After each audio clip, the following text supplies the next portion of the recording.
Kakwabia Bartime Bank of Ghana, which is Fidelity Bank and First National Bank.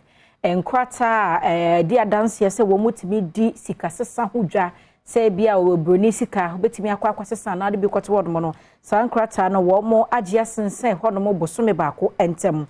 Yet, your sense is a Yahoo doya, a boss edge, mediate whole bino, and penny for ya to Maria, we cross such as a woman and say, Entia, a Yesikabi, and Fanyam Pata. Bank of Ghana transmit contractor swa watch say section 3.4, 3.5 and 3.9 no Evo Ghana Interbank Forest Market Conduct Rules no Fidelity Bank Ghana Limited and the First National Bank Ghana Limited womo end this amran so ne sentinel watch e bia so 1,000 penalty points wamana so wa wasatro won krata no mo say bank si odi won dinya babetudwe if ya homo bobosume de to so aduonu nkono de ko sikita sabosume de to so aduonu wotwene mu no waje omo forex licenses a empne ema wo mu intumi enye adwuma bio ye intino wogina wonsem ne so de nkra emane banks forest bureaus forest brokers any money transfer operators nyina say omo homodin asenhye ya Bank of Ghana ediaba no wo mu ebediso sa nkrate twerɛtwerɛfo edema Bank of Ghana Sandra Thompson ena nensa ehyasie. One more a tree a shank a see fafam go a free a year biaya, ya no nothing what ya call a year biaya, your toffam go no, which what yet a dead Tosomacumako at 9 and in the no say or try and penny for can be a woman, able to acquire a woman nam so at the cock biaya or coffer fango no, a bet channel. As was a quine or say at a tia pansama or namsono, a hard dream pie, woman says, for her quantum poem some so, Akasa say, Umber and wire, dear, and some penny for chimwa, copim so behun say BBC no, Nadia say, Etiana, what's here no be jai.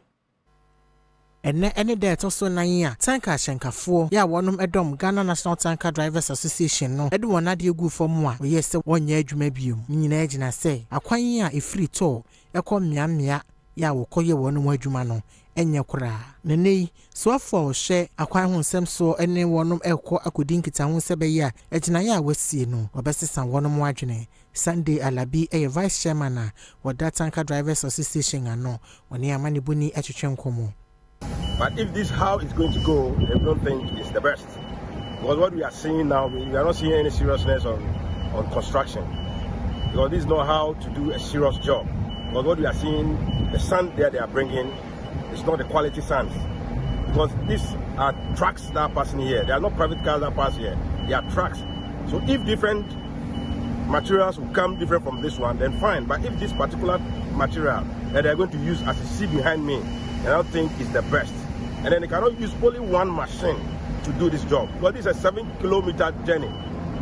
So you cannot use this machine to do that work.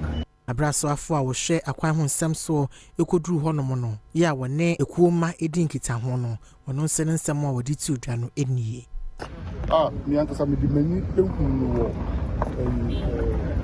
tell won yi no road no so to no developing to this baby am say me so no tire na you quite serious. There's no doubt about it. No we can quit na quite serious.